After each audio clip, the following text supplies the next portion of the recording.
questions along the way, and this will allow you to walk away with something. The worksheet is designed for you to think about your own environment, how you interact with those around you, and as you finish up today's webinar, you'll have some tangible and pragmatic things that you can do for yourself as you finish up today. So do get your hands on that. We will allow for some Q&A at the end, so if there are any questions, please make sure you post those so Allison can read them back to me. We do have a fairly large group, so I don't want to. We have everybody muted so that we're not getting a lot of background noise, and we'll go from there. So with that, I'm going to start with the PowerPoint, and the idea is we will try to end right on time today. I know how busy people's schedules are, and we do try to move through this fairly rapidly. I won't speed through it. I'm going to give you time to write a few things down as we go through it, but I do want you to think about we're going to try to end right on time today. So let's understand what coaching is. If anyone out there has done any coaching yourself in sports for young kids, young sports teams, this is not very different than that. It is all about people. People who are coaches and those who are coached experience the same thing, whether you're younger, you're older. It's the same types of skills. Of course, what we're going to do today is we're going to talk about how to apply it in business. But let's just talk about what coaching is specifically. Coaching itself is planned and it's purposeful, and what that means is the person who is doing the coaching has thought about it, certainly recognizes that coaching is not about them, it's about others, and there's some thought that has been put into it. It does require a special set of skills, attitudes, and qualities. Those skills, attitudes, and qualities are that of yours. Coaching skills can be learned. A coaching attitude is, what are your beliefs that drive how you act and work with people, and what are those qualities? And we all know what great coaching qualities are. If I had you list out the top 5 coaching qualities of coaches who have provided you value in your lifetime, you'd be able to list them off very quickly. We know what those qualities are. The question is, do we exercise those qualities enough? And then, of course, the big thing it does, it opens the eyes of the individual being coached. The coach has a different perspective.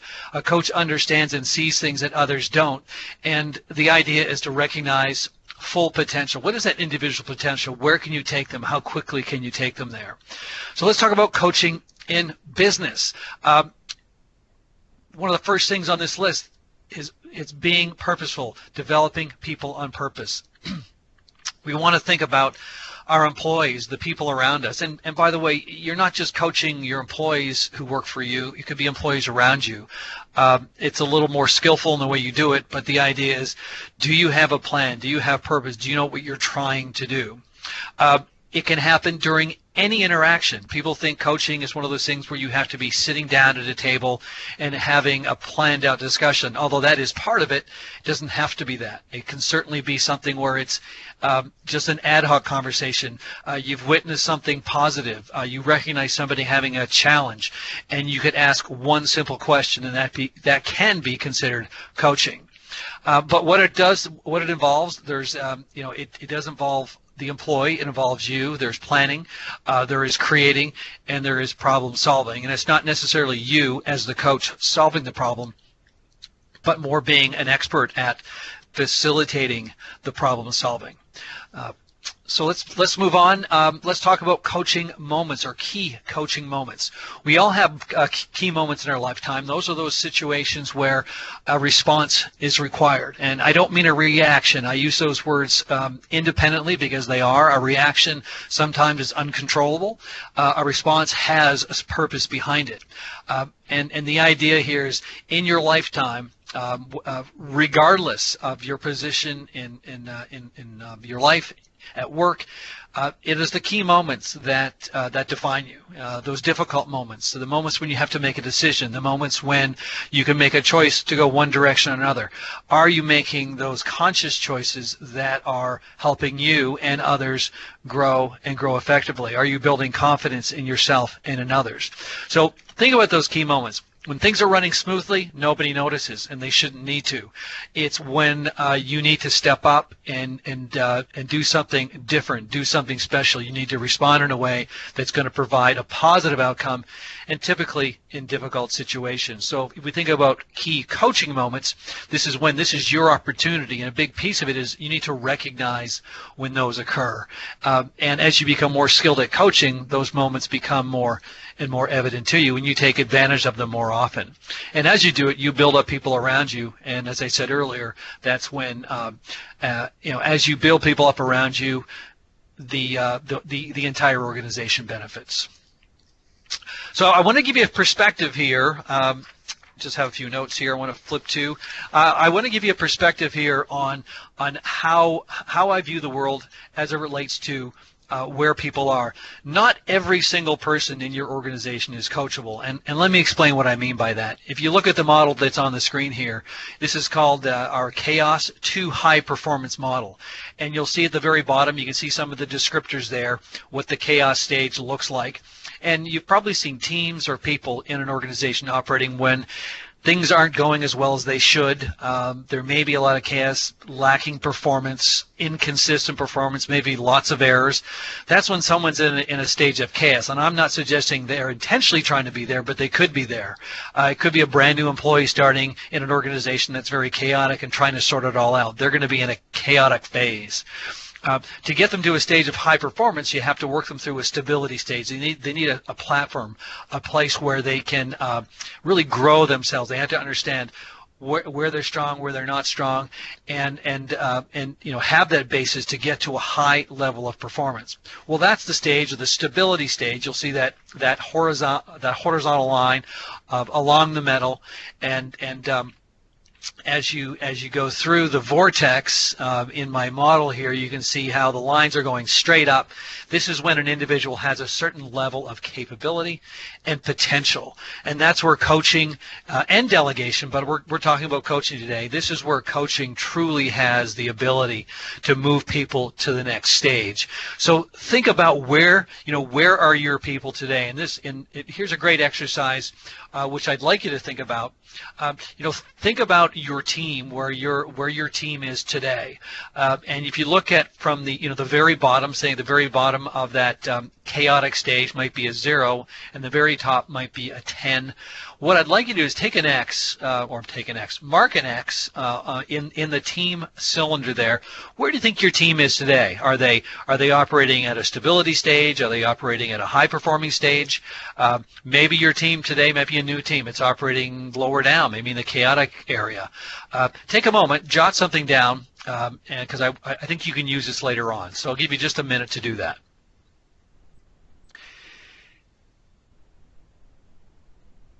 Next thing, what I'd like you to do, and you can do this a number of ways, but over in the employee column where it says EE, that's employee. What I'd like you to do is, now you could do this a couple different ways. If you're in a room with a bunch of people and you don't want them to see who is aligned where just at this point, you could put an X, or if you want to put their initials, if you're by yourself sitting at your desk.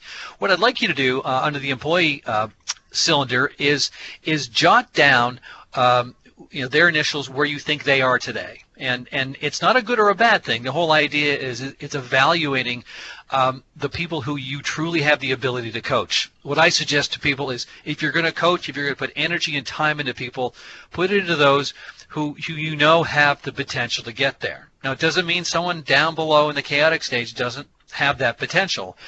If they live there for a long, long time, maybe they don't.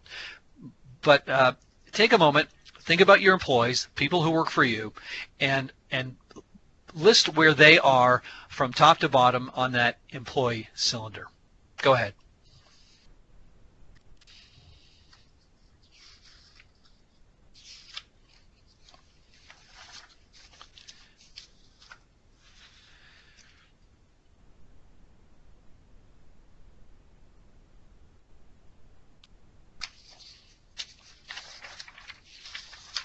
All right. You've probably got a few things written down here. The reason why I'm doing this, there's going to be a question coming up in a few moments. I'm going to ask you to select somebody who you think would benefit from your coaching. because what I'd like to do is to apply some of the concepts you're going to learn today and putting that into action after this webinar. So we'll put that aside for now. I'm going to move on to the next slide and talk about the model that we're going to use to help you with your coaching style, coaching approach. And let me just flip back here just for a second. I got ahead of myself in my notes. Here we go. This is called if you're familiar, there's all sorts of different coaching models out there. I like to try to keep things fairly simple. There's in the throes of a busy day, you don't remember everything or every model that comes to mind, so we try to keep things down to 4 or 5 things. Here are 4 things that you need to do or think about related to how you can approach working with others in your organization to coach them more effectively. Let's talk about goal setting. You've got to set expectations. The worst thing that people do, leaders, managers, is they think they've set expectations effectively and really haven't. And it's not an intentional thing, we know that. But it's more about, have you taken the time, have you thought it through yourself in terms of what you expect from employees, where you need them to be, the level of performance, things that you can measure. This provides you and the person being coached a purpose. I ask people all the time, do you have a to-do list? And most everyone will raise their hand. Some people will say, well, I've got 3 or 4 to-do lists. Well, that's great. But do you have an achieve list? Are you achieving? And this is where the goal setting piece comes in. Achieving or goal setting talks about what we're going to achieve, not necessarily what we're going to do. We want to give employees the freedom to achieve on their own, but we have to give them the direction on what to achieve. And engaging them in a conversation around goals and expectations, very important. The reality check, that is making sure you understand where are people today. Where's the employee now? So if you think about the first bullet, it's where do you want to be? Okay. The second bullet is, well, where are you today? What are the challenges you're facing? What's the real situation? It's all about dealing with the facts, or as what was famously said, I'm forgetting the author, but confronting the brutal facts. I think that might have come out of Good to Great by Jim Collins. But you have to confront what's there, what's in front of you. If you don't, there's really little chance on making improvements. The options developed, that's all about how do you get there. So where do you want to be? Where are you today? How will you get there? And we have to think about, well, what are the options to getting there? And there's a couple different steps to this, but the idea is exploring what the root causes are, but also understanding how do we actually get there? What are the options to getting there? And we'll talk a little bit more about this to help you as we go through this. And then, of course, wrap it up with a plan is that simple. People, and if anyone's done this, whether they're personal goals, business goals, if you write them down, the chances of success are far greater. So we'll want to think about a plan. Now, it doesn't have to be a big 20-page plan. It can be a simple 1-page plan, half-a-page plan. It can be on the back of a napkin. I don't care. But this is the plan that needs to be jotted down in terms of what people want to achieve, how they're going to achieve it, and what's going to be measured. So we're going to use this as we go forward. I mentioned earlier, I want to make sure everyone has their worksheet. The worksheet looks just like this. You'll see it on the screen. It is certainly something Allison sent out. And again, if you don't have it, please get your hands on it. Worst case, grab a piece of paper, and I'm going to have you jot something down for each one of these, 1 through 4, but not right away. First thing I want you to do is going back to that earlier slide when we talked about where your employees are today, I would like you to select one employee, one person who you think would benefit, who's ready and would benefit from your coaching. Get that person in mind. You can write their name down or just get them in their head. And I want you to just for a second think about them today. Where are they today? Where do they need to be? How are they doing? And how would they benefit from your coaching? And as we go through the process today, a lot of this will make more sense. All right, giving you a chance to think about that. All right, let's think about goal setting and the expectation aspect of everything. So there are some questions you need to think about. These questions, before you start working with somebody, before you start thinking about how to engage them or sitting down with them or asking them questions, I think what you need to do first is ask yourself these questions on their behalf. I mean, you're doing it with yourself to make sure that you have a starting point. It sets up your attitude, it sets up your approach, and it'll get you ahead of the game in terms of where you think this person needs to be, and it'll start the foundation for a successful coaching relationship. And that's really what it is. It's not one conversation, and it doesn't have to be long conversations. It just has to be purposeful, and we start with questions. So what does success look like? If you think about a business, businesses envision what their success looks like. They create a vision and mission statement. Well, this is the same thing for an individual. What does success look like? If you can envision it, if you can picture it in your mind, if you know what that looks like, the chances of achieving are much better. So think about this individual, and I'm going to have you write this down. If you on your worksheet, you'll notice question 1 says goal setting, or item 1 says goal setting. These are expectations that must be established, and they set purpose for the whole coaching engagement. So think about these questions. What does success look like? What goals are you working on now? You want to make sure the direction they're pointed right now is aligned with what they're looking for. How are they doing today? So what we're not doing necessarily, we're not looking at what's not working specifically and what needs to be fixed. We're just looking at some of the realities of how the person is doing. What do you think is getting in the way? Again, we're not doing a deep dive here, but there might be some things in the way, and these can be internal as well as external. They could be outside factors that a person has a hard time dealing with, doesn't know how to get beyond it, a hurdle, some sort of barrier that's holding them back. And then how will you know you'll reach your goal? So if we look at what does success look like, the how we know is well, what can we point to? What's the evidence that we can point to that will suggest you've reached your goals, or you're moving in the direction, you're achieving that success that the individual is looking for? So, part of this conversation, 1, needs to happen before you talk to an individual, and then 2, with the individual.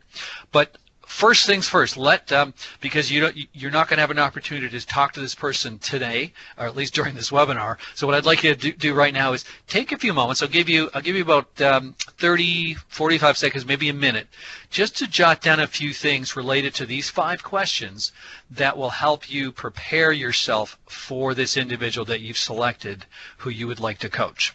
So go ahead. I'll look at my watch, and about 45 seconds a minute. Go ahead.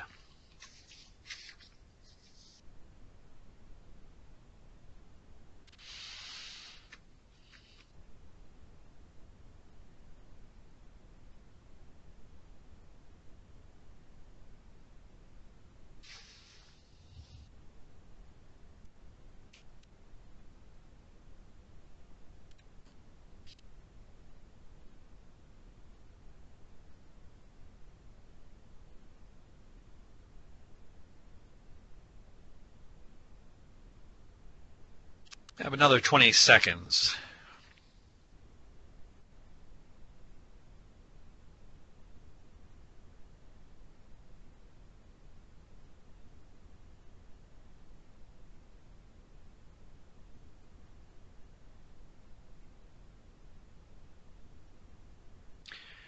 Okay, I want to underscore just how important this step is. And it's as important for you as the coach as it is for the person being coached. You asking these questions in your own head before engaging an individual sets you up to understand a little bit more about this person. You may discover things early on, and that arms you when you do engage with a person. It's also very important because it creates that buy-in, and the dialogue you have with the person being coached will be far more meaningful.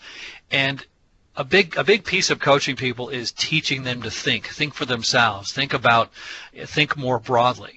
And this sort of thing does it at an individual level for themselves, but it does force them to start thinking. It teaches them to think beyond the tasks on their desk every single day, and it helps them establish what that success beacon looks like for them specifically. So be sure you've done this well. Be sure you ask the questions. There could be other questions, and as you engage the individual to understand some of these things, other questions will come to mind, but these are the 5 basics that you really want to dig into, and be as curious as you possibly can with them as you work with them to answer some of these questions. And it's not a bad idea to jot them down at the same time. I mean, the answers, that is. Okay, let's move on to identifying the current reality. As much as it can be painful, reality is an important thing to face up to. We all deal with challenges, we all deal with successes, but we have to deal with failures as well. And failures are not bad. An individual that fails is a wonderful opportunity to understand what happened. It's a great way to learn how to improve, and it also allows you to bust down barriers over time. I mean, these are things that, many times failures come from individual characteristics, capabilities, but oftentimes behaviors that we have to break and move on in different directions. So the first thing we want to do here is identify obstacles. Really, what is in the way? Is it external? Is it a skill issue? Is it an attitude issue? Attitude is a belief issue. Oftentimes, an individual's biggest challenges are self-limiting beliefs. It could be a function of their environment. Maybe they're someone that needs a lot of hand-holding. Maybe they're possibly it could be related to the expectations that have been set. It could be their support infrastructure related to information, knowledge, technology. There's a variety of obstacles to explore, but it really is. This is when you're going to sit down with the individual and understand, going back to the where do you want to be, where are you today conversation, that creates the gap. The gap is typically a function of some level of obstacle. So this is where you want to engage in this part of the conversation, is understanding what those are. The next piece of that is the root cause. Oftentimes people will throw up root causes thinking they are just that, but typically they're symptoms of the issue. You really want to drill down into the challenge. What is truly causing the issue? And you don't want to run directly to the first thing that comes to mind. And this is, where it says ask probing questions. You've got to drill deeply. What really is causing that? What tells you something is in the way? What are the indicators? What do you see? What do you witness? What is the evidence that is there to support it? And drilling deeply into an obstacle through probing questions will get you to the real root cause. If you don't go after the root cause, you're going to be solving for something that is not the problem, and that will lead you down the wrong path. It'll frustrate the individual being coached. It'll frustrate you because you won't see the results.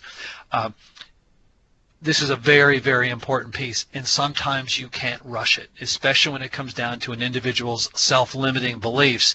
Changing someone's belief system can take time, and oftentimes changing a belief is not a function of telling someone to believe something differently, but it's asking them questions, and that trains their mind, teaches them to think differently about themselves and differently about situations.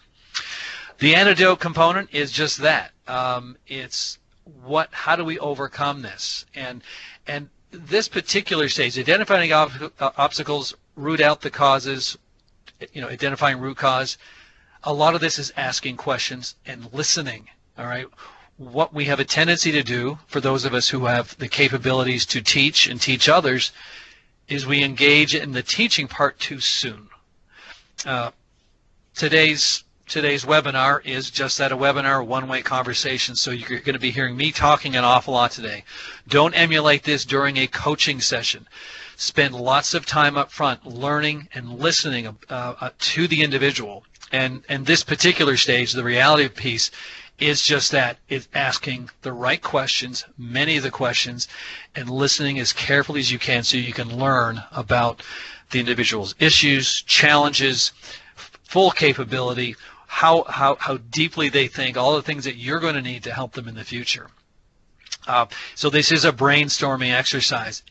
Doesn't mean you're not engaged in it and just asking questions, but you're mostly asking questions and mostly listening. How can you remove the obstacles? And you want the person to think about it themselves. In most cases, people have the answer. They do understand how to do it. It's oftentimes other things that have gotten in the way. So take your worksheet, and I'm going to ask you to think about this same individual using the goal setting in terms of where they want to be and where you think some of the gaps are. But let's do the reality check. Why don't you jot down a few things in terms of what you think their obstacles are, what the root causes might be, and how they might be able to overcome it. Even though you're going to do this with them and asking them these questions, I want you to go through it in your mind, so at least you'll have an appreciation for what you'll be asking them. I'll give you another minute or so to do that. Go ahead.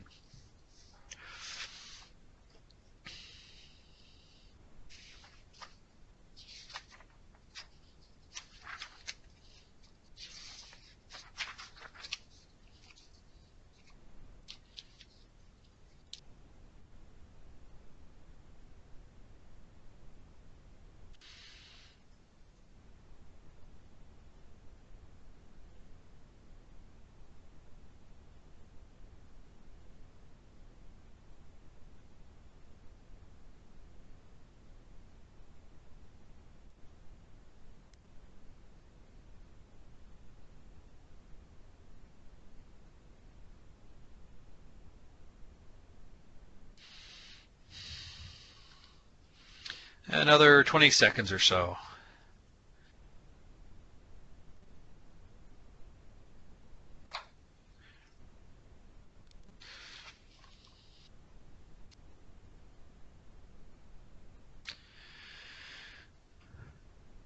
All right, quick recap. You've now thought through what the expectations need to be for this individual you're going to coach. You've had a conversation with them, or at least you've started the conversation with them regarding where it is they need to be, or what their picture of success is.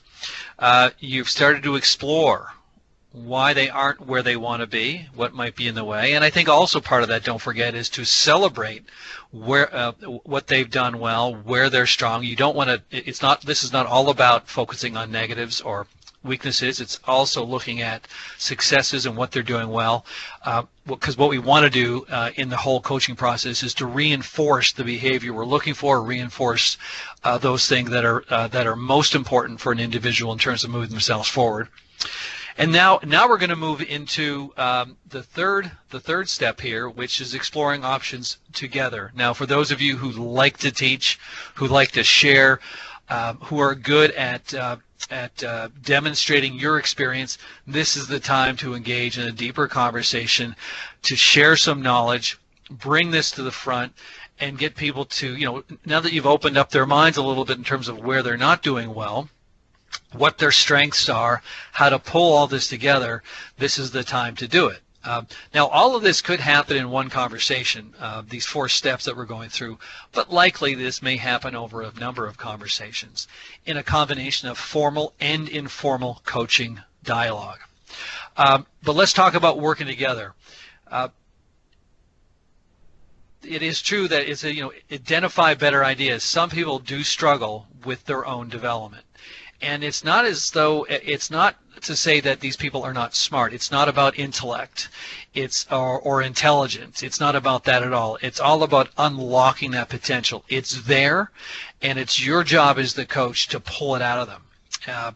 So what you want to think about is as you're working together to identify options based on root cause issues, what are all the options? What are the best scenarios? What are the things that they should be doing now or possibly later? It could be baby steps versus big steps, or vice versa, depending on where they are. It also builds, this part of the conversation really builds buy-in for the employee themselves. And this is where you've really got to be tuned into them and their body language. I've coached an awful lot of people over the course of the last 15 years, and some people are very expressive. They acknowledge when they're learning through all sorts of nonverbal cues. And some people are absolutely dead quiet with their body language, and you don't know for sure. So what you want to be sure is, without coming across as being condescending as anyways, making sure that they are moving forward. Their thinking process is evolving. They're learning about themselves, and through this they should be having some, even if they're just mini epiphanies or aha moments for themselves. This is where it's going to happen more than likely. You want them to take down notes. You want them to be able to come back to it, because they need to practice these things. What they're going to be learning for themselves is not something that is necessarily in a textbook. It's something that's in their own minds, an adjustment in their approach. And then, of course, this part of the conversation also ensures the professional growth. It ensures that it happens because you're truly engaged in them at a personal level, and this will drive the commitment. If you don't have their commitment in this process, forget it. Nothing is going to happen. The old saying, you can lead a horse to water. Well, you can take someone through a coaching process, but if they're not engaged, they're not committed to it, they're not going to practice. And anything professionally, or from a development standpoint professionally, requires practice, requires diligence, and the whole coaching process it's an iterative process. There is a back and forth, but this stage is really helping people get there, and you can stick on one point for quite some time. So what I'd like you to think about here on your worksheet, it says, options developed. You and your employee explore action steps that will help them improve their performance. Go back to items 1 and 2. You've jotted something down here. Reread those very quickly, and then what are some of the steps that you think might come out of items 1 and 2 in terms of actual steps this person can take to move forward? I'll give you about a minute to do that. Go ahead.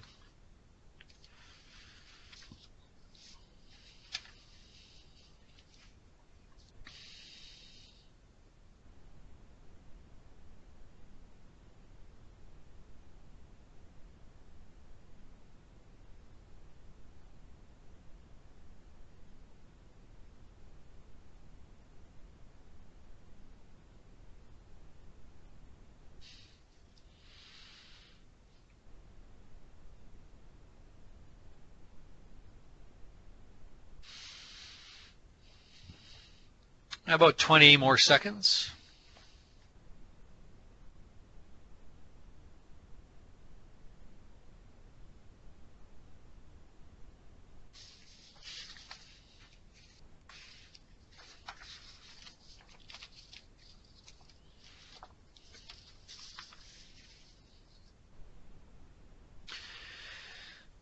Okay, we're going to round the corner on the last item here. That's not where we'll end the conversation today, but I do want to kind of wrap this part of it up. Item 4, kind of the wrap up, creating a plan. Now let's think about creating a plan. Everybody approaches the world a little differently, approaches their job and the way they do things a little differently. Some people are very, very formal in how they create their plans or how they plan their day. Some people are less formal. I always encourage people to write something down, and that's where this plan comes in. So it doesn't matter what the approach is, as long as it suits the person you're coaching. So don't jam someone into a super long formal plan that suits you and doesn't suit them. You need to be adaptable to their style, but do insist on something in writing that will help the individual ensure that whatever they're going to work on. So in item 3 on the worksheet, what are the action steps? What are you going to work on? Let's make sure that we have something in writing that will help them get there. So if it's, for some, the back of a napkin, okay, as long as that napkin sticks around, it's legible, I'm fine with it.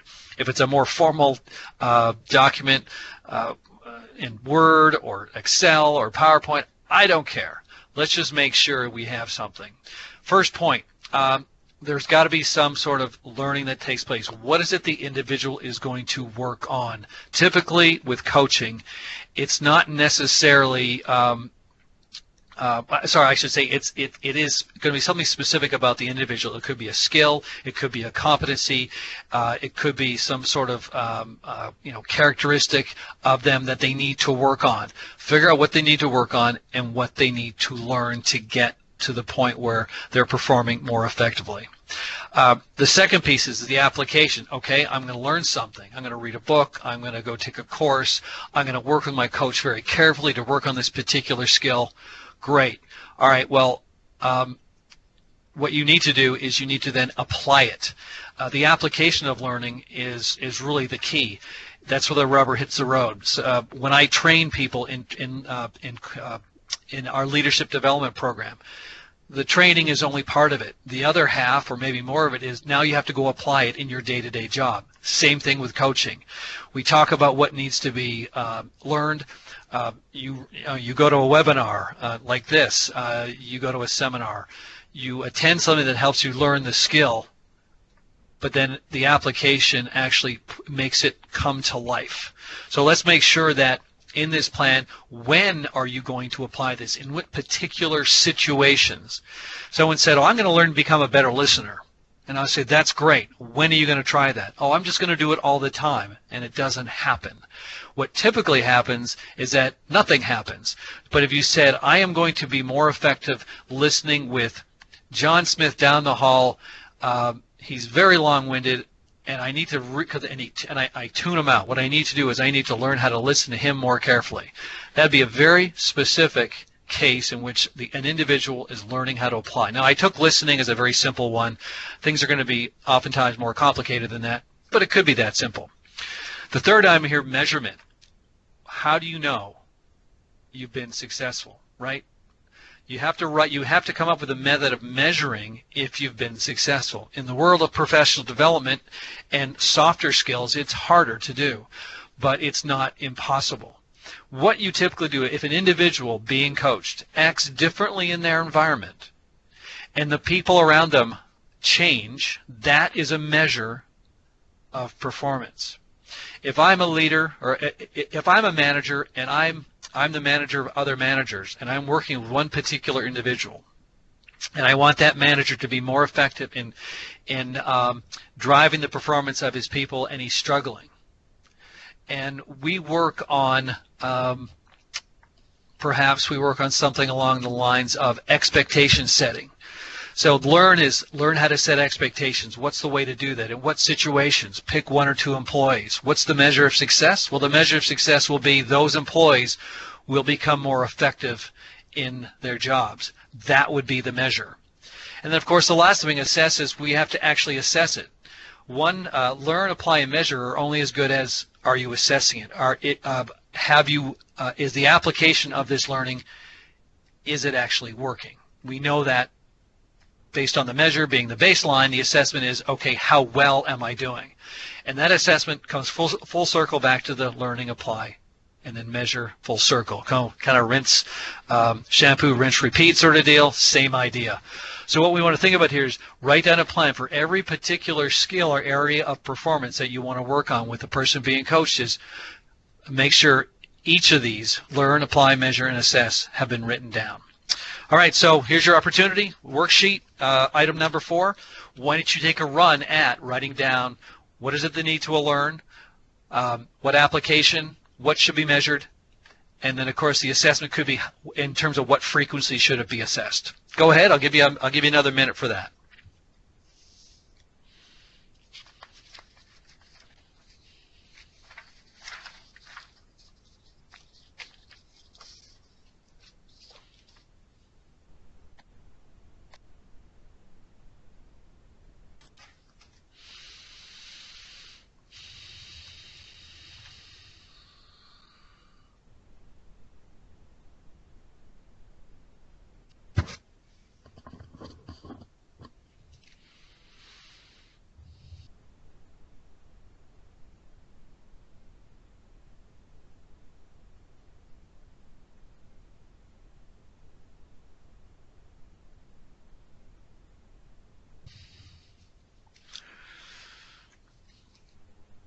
Another 15 seconds or so.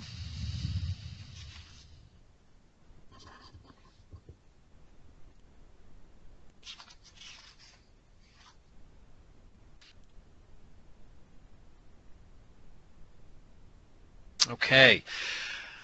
Now you have this four-step process here that will make you a more effective coach. It gives you an easy to understand approach. The hard part of all this is actually applying it. You really have to work at it. Great coaches, it takes years and years and years to become a great coach. And I don't want you to think for a minute that you may not already be a great coach. What I'm suggesting is that if you work on this, if you think about becoming better at coaching, you will, but you have to practice it. You have to be self-aware yourself. You have to think about how you're coming across. You have to think about the experience of the person being coached, and much of that will be in how effectively you apply some of these principles. But there's one thing I maybe could have started off in the very beginning, and I want to talk about trust. Coaching relationships are effectively built on trust. People, if people trust you, they have faith in you, they'll listen to you, they will value their time with you. If you don't have a trusting relationship, your ability to coach somebody is almost impossible. So let's just say the degree of trust needs to be high, and this is something you can build up over time. And just due to the nature of the type of activity, the more you coach, the more people will trust you, because coaching is not about you, it's about them. And there's a lot of value, a lot of trust building that occurs there. So one, trust is built over time. If anyone's read anything by Stephen Covey, you know that trust is the basis of much of what he does, and he talks about things about how trust is built up and torn down. And we do it incrementally. We do it every day through our actions, through our words, but mostly through our actions. So it's important to remember that you have to continually work on trust, and that's a function of three things that I'm going to show on the next page, but I'll mention them to you. You have to have competence, you have to have integrity, and you have to have compassion. Trust works in both directions. So if you think about how you do that as an individual alone, not just a coach, it's very, very important. But what it does, it builds up confidence in the relationship. It expresses your competence as an individual who cares about others, and the more you do it with everybody around you, the more effect it will have, a positive effect on your entire organization. And you know if you think about people around you, people you trust or have strong relationships with, there's very little you can't accomplish. Because no matter what, this person has your interest at heart, theirs, but in what's the best interest of the entire organization. So let's think about building trust consistently and constantly, and these are some things that you can do. And honestly, these are not difficult things, but these are things we take for granted many times. But one, you really need to maintain a positive body language. About more than 90% of communication is through body language and tone. Only about 7 to 8% is words, is the actual words themselves. It means very little. If you watch anybody on television these days, and there's lots of politicians on television these days who we watch their body language. Watch the words, or listen to the words and watch the body language. Do they match? Well, I want you to think about that for yourselves as well. As you're coaching, as you're working with people, do your words and your body language match? If your intent, in your mind is to help somebody, to work with them, the body language has a tendency to follow because you're being genuine. 2, listen to people intently and speak less. Rule of thumb, 2 ears, 1 mouth, listen twice as much. I know that's a little bit hokey, but it works. Listen more. It is an underused, undervalued asset that we all have. And the people in your lifetime who are great listeners. Think about those people and ask yourself, am I emulating their style? Always respect people. Everyone's different. Everyone's style is different.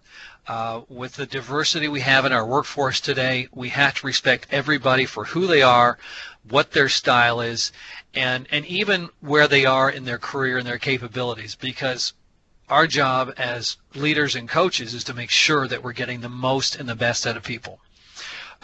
Keep things confidential. We've all been in work environments when some people, and even managers, even people in high positions, talk too much about other people at the wrong time. Just as deadly. You will kill trust very quickly. It doesn't take long to destroy a relationship by betraying confidence. Keep your promises, and I'm not talking about the big ones. Those ones happen. It's the little ones. Simple things like, I'll get back to you tomorrow. I'll send that thing to you this afternoon. I'll make sure it gets done by next week. Those are the promises. Make sure you follow through. Honesty and transparency, absolutely critical. And I know you can't, as a manager or a leader, you can't share everything, but your transparency on as much as you possibly can is critical. And honesty and transparency sometimes is having to share with people facts about them, observations about them. You can do it one-on-one behind closed doors, but people like honesty and transparency. And if your intention is to help them, support them, help them grow, they're going to know that your honesty and transparency is to do one thing and to help them. Be confident yourself. Demonstrate your confidence. Know what you know, and it's okay to say I don't know. Sometimes we're afraid to share what we do. Share our weaknesses. Well, a little vulnerability goes a long, long way in terms of building trust. And then finally, let them know how you feel, and telling people you believe in them, you have confidence in them, that they're going to get it done, that they're going to make it, that they're going to achieve great success. Obviously, if you don't believe it, I don't want you to lie. But if you're working with somebody, you're doing it for a reason, and you know that people have the ability to achieve more than they're achieving on their own, and that's why you're doing what you're doing. And in the bottom right-hand corner, you'll notice there is our trust model: competence, compassion, integrity. Very important to remember that. And the only thing I can ask you to do here is practice. Practice, and there's not a day that goes by that you don't have the opportunity to practice this skill. And I do know that if anyone follows any sports, you know who the great sports coaches are. And if you think to yourself, well, what are the characteristics of these great sports coaches? And I don't care who it is. I don't care what sport it is. And you could even think back to when you were coached, perhaps by your little league coach or your soccer coach, you growing up. Think about those great coaches. Those are the characteristics that people look for and are inspired by. So I do want you to practice. So with that, I'm going to just let you know we do have another webinar coming up next month. These are crucial conversations for employee success. How do you have a difficult conversation with an employee? Most of us don't like confrontation. Most of us don't like difficult conversations. Sometimes the performance management conversations, and oftentimes they revolve around how well employees doing in the organization, where they want to go. It's the next piece of the coaching conversation. So we're going to be talking about that next month. For those of you who might struggle, or if you know people who are struggling with that sort of thing, have them join the webinar. We keep it to an hour, and it will be certainly valuable, and you do walk away with your worksheet. So with that, Allison, I'm just going to ask you, are there any questions that have popped up? There's only one general question, and I would definitely encourage anyone who has more specific questions to reach out to Dave directly. And a couple of people did ask if they could get a copy of the PowerPoint. We will send out a recording of the webinar along with the worksheet and the PowerPoint presentation, so you have time to review it and go through anything. And of course, if you want to set up some more time with Dave one-on-one, just let me know and we'll get that on the calendar for you.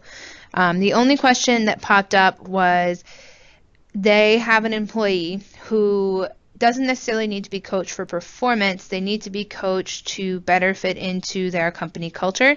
And since it's a little bit more qualitative and personal, are there any techniques or strategies that differ for tackling that type of goal? Yeah. Well, yeah, that one is a little more challenging, but not insurmountable by any means. It's going to take the skills of the coach to ensure that one, they understand the individual, and is this individual open to a conversation that's going to really speak to personality characteristics. And this is where I'm just going to go back to the last slide here, being honest and transparent. If an individual's struggling to fit into a culture, I think it's really important to understand what is it, what are the behaviors and the beliefs that might be affecting that. I think that's the first thing you have to do as a coach is assess for yourself, what do I think the individual's beliefs are that are driving the behaviors that are occurring that are making it hard for them to fit into the culture. That's an ideal starting point. Then you've got to find the opportunity. And with that, what are those behaviors, and then what are the consequences of those behaviors? Obviously, if someone's not fitting into a culture, there's going to be consequences, and I think that's where a conversation needs to occur. If you have strong trust, meaning the person who's coaching has strong trust with this employee, and that's important, then you could engage in the conversation around, okay, we need to talk about some of your behaviors. What you don't want to do is say, hey, you don't fit into the culture. That'd be a mistake. But what you could do is say, hey, here's some things that are happening. You describe what you see happening, which is going to be about their behaviors, and have a conversation relative to consequences, because they may be noticing that they're struggling to fit in as well. And then engage them in a conversation on perhaps what might be happening, what might be causing this. And now this could be a delicate conversation, but it's certainly worthwhile having. And a great way to start the conversation is, you're a valuable person to this organization, but here's something that's happening that we're seeing, or that I'm seeing, that might be causing a challenge. I need to talk to you about it. And so it's not judging the person, it's talking about their behaviors. And then you've got to explore what might be really going on. So hopefully that does answer the question. And if it doesn't, the person who asked it, or if there's if you want more detail on it, just reach out to me. I'll be happy to have a conversation with you, or I can give you some more reading that can go with it. Anything else, Allison? Nope, I think that's it from my end. Okay, well, thank you, everybody. I want to encourage you to take your worksheet. Make sure you use it. Don't just tuck it away. Find that employee. Make sure that you walk through all the different steps, 1, 2, 3, and 4, and then start the process. What you will notice, and it's going to take a little bit of time, but what you'll notice that they will start changing the way they think, they will change their behaviors, their performance will improve, and it's going to be a direct result of the time and energy you put into them. I hope you enjoyed today. If there's any questions, do let me know. We'll make sure all the information is available to you, and I hope to have you join us next month. Take care. Have a great day.